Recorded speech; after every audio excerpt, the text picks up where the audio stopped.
Hello, everyone. Welcome to Aging and Spirituality, the podcast where we explore what it means to live, to love, to waken up fully and have a fulfilled life, no matter how old you are. Yes, So, I'm Kathy Lee Taylor. I'm your host, and your co host is. Miss Jensen. And I titled this talk, What If Aging is the Portal to Your Most Authentic Self? Have you ever thought about getting older that way?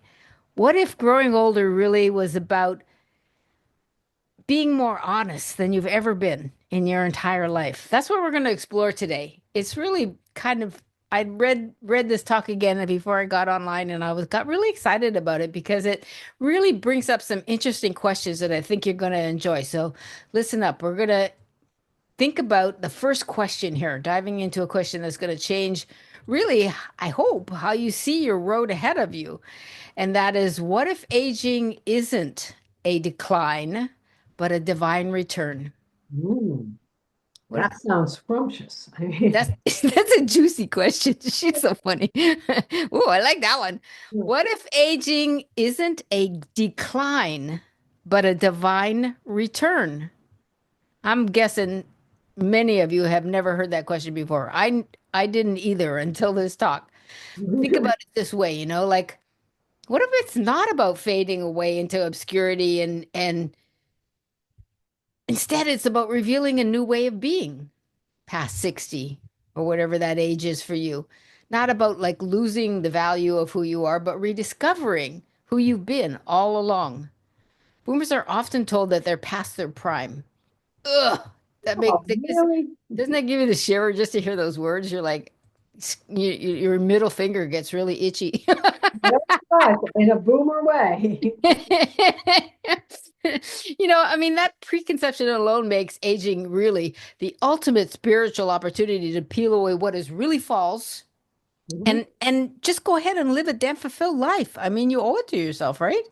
We've come a long way when we get to be 60, 65, 70 years old, So today we're really going to offer you something that's sacred. It's a new lens on aging, a new way to look at it. Yeah, well, like if you read all the books, the yoga books, and that the great yogis in India, a lot of them, when they fulfilled their duties in life as they got older, then they were free to put Yes. all their attention Yes. to going deeper into and experiencing the divine within them, to experiencing infinite consciousness. So that was the time when it began for them. A Not it, hundred percent. And they planned on it, They they knew that planned on that it. was They what knew this, that and they planned on it. Yeah. that's the point in their life when they knew they'd be able to have the freedom to be able to focus on their spirituality, so it's really a soulful homecoming when you get to our age to really understand who the authentic version of who you are is. So let's take a look at that. Mhm. Those those myths of decline as we get older, we want to recognize the stories first of all that we've been fed that have not they're not serving us now, so we're going to let go of that kind of stuff because after whatever age it is for you, 60, 70, you're supposed to quiet down, you're supposed to slow down, you're supposed to fade into the background like you don't exist. We become less marketable, right? We become less relevant, and again, past our prime, those horrible, stinking words, you feel it. But I mean, I bet you if I asked a bunch of people on, listening to the call right now, if they knew the moment that they felt like that for the first time, when they thought, oh my God, I'm past my prime, you know, it Mhm. happens to all of us. It comes a moment that, is that really what's happening? For us, we go, no, hell, that's not happening. We're not past anything.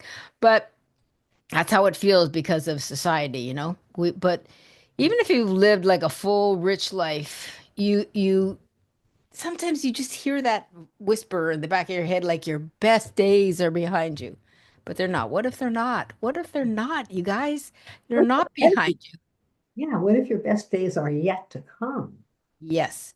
What if it's exactly if aging is what strips away that noise, you can finally hear yourself, right? You can finally hear yourself as you get into this next part of your life, There's this beautiful quote that Ram Dass used to say, we are all just walking each other home. And I think of aging as that walk home. home to our truth, Yeah. home to our soul, home to the you that existed long before this world told us who we're supposed to be. So that's the liberation in getting older, right? We let go of all these masks, those things that we wore for decades, like for example, I'll mention some of the ones that I have thought about that, I masks that I wore in my life. Things like I'm a good daughter. Mm. I'm the good kid. I'm the caregiver, the tireless caregiver. I'm the high achiever, the fixer, the peacemaker. Ugh. I say those words now. All of those things, women deal with all of that. Exactly. Like women in a lot of cultures, women are expected to all those things and more and more and more, Mhm. like we perform, we serve, we succeed, we survive, we do all these damn things just over and over and over again, and then you realize, okay, 65, it's time to lay those masks down. It's time to look at who I truly am and what I want out of my life. Can you think of any other mask that you feel like you have recently, just said, no, I don't need to do that anymore? Because I can think of things Oh, yeah. I mean, there's so much that I used to care about in terms of what people thought about you. about me Yeah. and what I did Yeah. and roles I played in the workplace, even in yoga, I mean, even though, Sure. you know, Teacher, yeah, all of that. leader. Yeah. There's something that just happened when it all kind of, no, who I am is this person that is open to growing and being the best person they can be. And none of that stuff matters. Yeah. And I think a lot of energy went into that. Yeah. A I lot of, mean, that's the sacred process of it, right? It's like it frees us from the pressure to perform. We start seeing through those roles, right? We start expectation. beginning to crave the truth over that approval that we were looking for when we were younger. Yeah, other people's expectation. Expectations. Yeah, Yeah. yeah, So, I mean, that served us when we were younger because maybe we didn't know what we wanted to be when we grew up, So we just beat around the bush and did what everybody expected us to do, But when you can let go of those roles, it really becomes liberating. It really becomes something that you have to learn to find a new comfort level mhm, about who you are and what you want to do with the rest of your life. You realize you can recognize it in case listeners you don't recognize what we're talking about. You get to a place where you don't want to do things like attend events that don't feed your soul. yeah. No more. You don't want to say yes just to be polite. Screw that. You don't want to dim your light for anyone's comfort. Yeah, I never had that one. I've been way too arrogant to have that one, but a lot of women A carry that lot of women have that. A lot of women take a back seat in so much of what they do. You know, 100%. they don't let their light shine. Yep. Yes. And that's really an important thing. Yes, they forget to step up Everyone's to the light table. is you. Yeah. So that's the quiet revolution of aging, listeners. I'm going to give you a simple visualization, something that you can do right now to let go of those masks. Because this is a really important part of acknowledging that you're a different phase in your life. So, unless you're driving, just go ahead and close your eyes for a minute. Chris, you can do this with us too. Picture a river and you're sitting by this beautiful river, babbling brook, trees. You can hear the water flowing by you. And you're going to take every one of those masks that you've worn one by one. Take a moment to recognize them. I'll just run through a few of them that I said, like the good daughter, the tireless caregiver, the high achiever, the fixer, the peacemaker. I was the competitor, all of those things. Just take every one of those that you recognize in yourself right now and imagine that it's a mask you remove from yourself and you put it lovingly in the water. Just do that for a minute or two, acknowledging with each one what it is that you're letting go of. and lovingly release each mask. Watch them float away, grateful in your heart for their lessons. You thank them.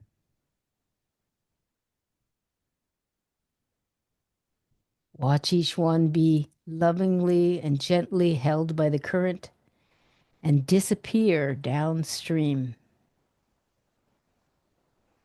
They all move out of your eyesight. Now take a deep breath in. Feel the air on your skin, the beautiful nature surrounding you. This is the new you, the honest you, the vulnerable you, the free you. Just enjoy that. Enjoy that feeling, embody it, and bring it back now. Bring your awareness back now so we can talk some more. And just keep that feeling moving throughout your body. This is a good When I start. come back from that, that was wonderful. Did Yeah. it feel nice? Yeah. And Let those go?